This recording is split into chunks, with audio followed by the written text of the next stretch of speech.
High বন্ধুরা, তরিস ভাইবে তোমাদের স্বাগত। তো আমি আজকে যে ভিডিওটা এনেছি অ্যারোমা ম্যাজিকের গোল্ড ফেসিয়ালের ভিডিও, যেটা আমার বান্ধবীর পরে করে দেখাবো রেজাল্টটা কেমন আসে।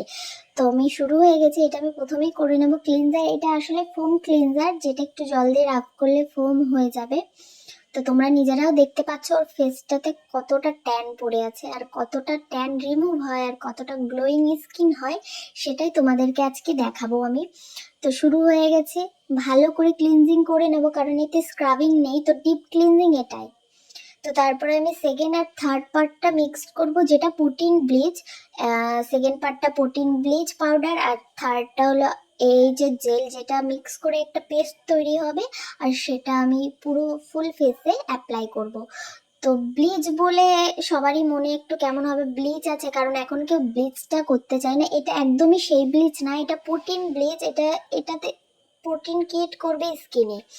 আর এই ব্লিচটা স্কিনে পশম লাল করবে না, স্কিনে কোনো র্যাশেজ হবে না, তো এতে লাল ছোপ ছোপও হবে না, কোনো ভয় নেই, কোনো রিয়াক্ট করবে না। এটা আপনার হেয়ারে লাগলেও যে লাল হওয়ার ভয়, সেটাও নেই। তো এটা একটু ড্রাই হওয়ার পরে 10 মিনিট রাখতে হবে।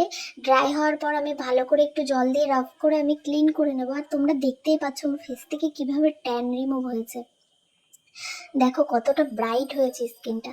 তো আমি এবার জেল অ্যাপ্লাই করলাম, যেহেতু আমি এখন ক্রিস্টাল বল দিয়ে মাসাজ করব, তো আমি জেলটা হালকাভাবে ফেস অ্যান্ড নেক দিয়ে অ্যাপ্লাই করে নেব। তো আমি ক্রিস্টাল বল দিয়ে মাসাজ শুরু করেছি। ক্রিস্টাল বলটা ফ্রিজে ছিল, এটা ঠান্ডা ছিল, খুব একটা আরাম লাগে এটা দিয়ে মাসাজ করার সময়, ঠান্ডা ঠান্ডা লাগে।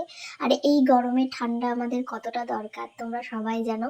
তো আমি এটা দিয়ে মাসাজ করলেও আমি লাস্টে আমি হাত দিয়ে মাসাজ করব, কারণ হাতের উপরে আমি মনে করি হাতের উপরে কোনো মাসাজ নেই যেটা ভালো হয়। আর এগুলো দিয়ে অবশ্যই ভালো হয়, কারণ এগুলো হয়েছে কিসের জন্য। তো আমি মনে করি যে হাত দিয়ে যে প্রেশার পয়েন্ট আমি প্রেশারটা দিতে পারবো, সেটা আমি অন্য কিছু দিয়ে দিতে পারবো না, যেটা আমি মনে করি। এবার তোমরা কি মনে করো আমি জানি না। আর মাসাজের সময় লক্ষ্য রাখতে হবে সবসময় উপরের দিকে টান রেখে মাসাজ করতে হবে, কারণ মাসাজ যদি উল্টোপাল্টা হয়ে যায় স্কিনে রিঙ্কেল পড়ে যেতে পারে, ঝুলে যেতে পারে। আর মাসাজ ঠিকঠাক থাকলে আমাদের ব্লাড সার্কুলেশন ঠিক থাকবে, আর এমনি স্কিনে গ্লো হবে। আর সবসময় ফেসিয়াল এটা ওটা মুখে বাইরে করলাম, সেটা করলে কিন্তু হবে না। অবশ্যই আমাদের ভিতর থেকেও ঠিক থাকতে হবে। তো আমাদের জল, একটু ফল, এগুলো মেনটেন করতে হবে। তো আমি মাসাজ কিভাবে দিচ্ছি তোমরা দেখতেই পাচ্ছ। অবশ্যই যদি মাসাজ স্টেপগুলো ভালো লাগে তো আমাকে অবশ্যই কমেন্ট করে জানিও।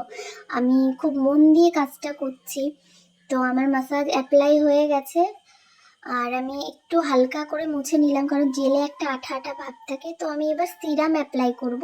সিরামটা আমি হালকা করে সব ফেসে মাখিয়ে তা আমি 2 মিনিট ছেড়ে দেব। মাসাজ আমি বেশি করব না, মাখাতে যতটুকু মাসাজ দরকার আমি ততটুকুই দেব। আর তারপরে আমি ক্রিম অ্যাপ্লাই করব। ক্রিম দিয়ে মাসাজ শুরু করার পরে একটা কথাই বলবো, আমি স্টিম দেব যেহেতু ফেসে, তো আমি মাসাজ করে একটু ক্রিমটা বসিয়ে দিয়ে তারপরে আমি স্টিম দেব। তো মাসাজ আমি শুরু করে দিয়েছি, আর ক্রিমটা তোমরা দেখতেই পাচ্ছ কতটা নিয়েছি পরিমাণে। তো মাসাজ সার্কুলার মুভমেন্টে ক্রিস ক্রসে আমি মাসাজ করছি। আর আমার যদি কোনো ভুল থাকে অবশ্যই অভিজ্ঞ যারা আছে তারা ভুলটা ধরিয়ে দেবেন, আমার বলাতেও কোনো যদি ভুল থাকে। প্রথম প্রথম ভয়েস দিয়ে ভিডিও করছি, একটু প্রবলেম হয়, একটু বেঁধে যায়। তো যদি ভুল ত্রুটি হয় অবশ্যই মানিয়ে নেবেন। আর ছোট বোনের মতো অবশ্যই যদি কোনো ভুল হয় সেটা শিখিয়ে দেবেন। তো মাসাজ প্রায় আমার কমপ্লিট। আর আমি একটা কোরিয়ান একটা লেডি আছে যাকে ফলো করি, তার ওখান থেকে আমি কিছু মাসাজ শিখি। তো সেগুলোই আমি অ্যাপ্লাই করি। আমি যখনই ফেসিয়াল করি, যাকেই করি, তার উপরে অ্যাপ্লাই করি। আর সে পরে বলে যে মাসাজগুলো একদম অন্যরকম ছিল। তা আমি এবার স্টিমটা দিয়ে নিচ্ছি। ও জাস্ট আরামে ঘুমিয়ে পড়েছে, আমার কিছু বলার নেই আর। তো আমি তারপরে প্যাক অ্যাপ্লাই করলাম। প্যাকটা আমি অ্যাপ্লাই করলাম ব্রাশ দিয়ে। তারপরে যেটা হলো, প্যাকটা খুবই লিকুইড। তো এটা আমি হালকা করে একদম পাতলাভাবে একটা লেয়ার দিয়ে দিলাম, যেটা কিছুক্ষণ পরে মানে 15 মিনিট পরে গোল্ডেন হয়ে যাবে। তো তারপরেই আমি ওটা রিমুভ করে নেব। তো 15 মিনিট রাখতে হবে প্যাকটা আমার। তবে ভালো করে অ্যাপ্লাই করে নেব। প্রত্যেকটা কাজের একটা সৌন্দর্য আছে, যেমন তেমন করে লাগালে হয় না, সুন্দর করে লাগাতে হয়। তো 15 মিনিট পরে আমি প্যাকটা রিমুভ করে নিলাম।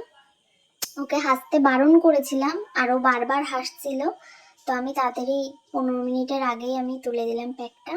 তো তারপরে আমি একটা লোটাসের গোল্ড সিরাম ইউজ করছি, যেটা করার পরে আরো গ্লোয়িং হয়ে যাবে স্কিনটা। আর তোমরা নিজেরাই দেখতে পাচ্ছ পুরোটা কমপ্লিট করার পরে ফেসটা কতটা ক্লিন হয়েছে, দেখো কতটা ব্রাইট হয়েছে, সত্যি খুব সুন্দর। আর প্লিজ সবাই লাইক করো, শেয়ার করো, সাবস্ক্রাইব